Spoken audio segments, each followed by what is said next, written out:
ഈ വിഷയത്തില് ഈ ശസ്ത്രക്രിയ കഴിഞ്ഞു എന്നുള്ള സംഭവത്തില് നമുക്കറിയാം സോഷ്യൽ മീഡിയയിൽ തന്നെ അതിനിപ്പോ പലരും മറുപടി കൊടുക്കുന്നുണ്ട്.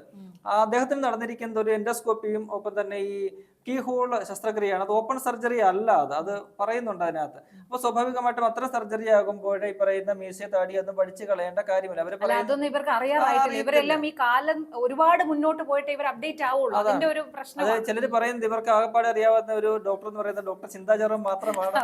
ഇവ പറഞ്ഞ് കളിയാക്കുന്നുണ്ട്. ഒപ്പം തന്നെ മറ്റേ ജോ ജോസഫ് ഉണ്ടല്ലോ, അദ്ദേഹം എന്തെങ്കിലുമൊക്കെ ഉപദേശം ഈ അണികൾക്ക് കൊടുക്കണമെന്ന് പറയുന്നുണ്ട്.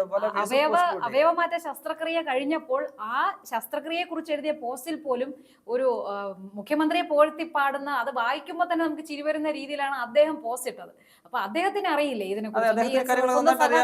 പറഞ്ഞു കൊടുത്താൽ കൊള്ളാമായിരുന്നു. വിദഗ്ധനാണ് അദ്ദേഹം. അദ്ദേഹത്തിന് അണികൾക്ക് പറഞ്ഞു കൊടുക്കുന്നത് അങ്ങനെയാണ് അടങ്ങിയിരിക്കും സംഭവം, ഈ മണ്ഡലങ്ങൾ പറയല്ലേ, ഇങ്ങനെയൊക്കെ ഉണ്ട് സംഭവങ്ങൾ, അദ്ദേഹത്തിനെങ്കിലും പറഞ്ഞു കൊടുക്കാമായിരുന്നു. പക്ഷെ ആരും അതിനെ തുന്നിയിട്ടില്ല. എന്തായാലും ഇവരുടെ ഓരോ സമയത്തും ഓരോരോ ക്യാപ്സൂൾ, ഇവർക്ക് പിന്നെ ക്യാപ്സൂൾ ഫാക്ടറി ആയതുകൊണ്ട് തന്നെ അവർക്കൊരു ഇതില്ല, പഞ്ഞമില്ല. ഓരോ ക്യാപ്സൂൾ ഓരോ സെക്കൻഡിൽ ഇങ്ങനെ ഇറക്കിക്കൊണ്ടിരിക്കും.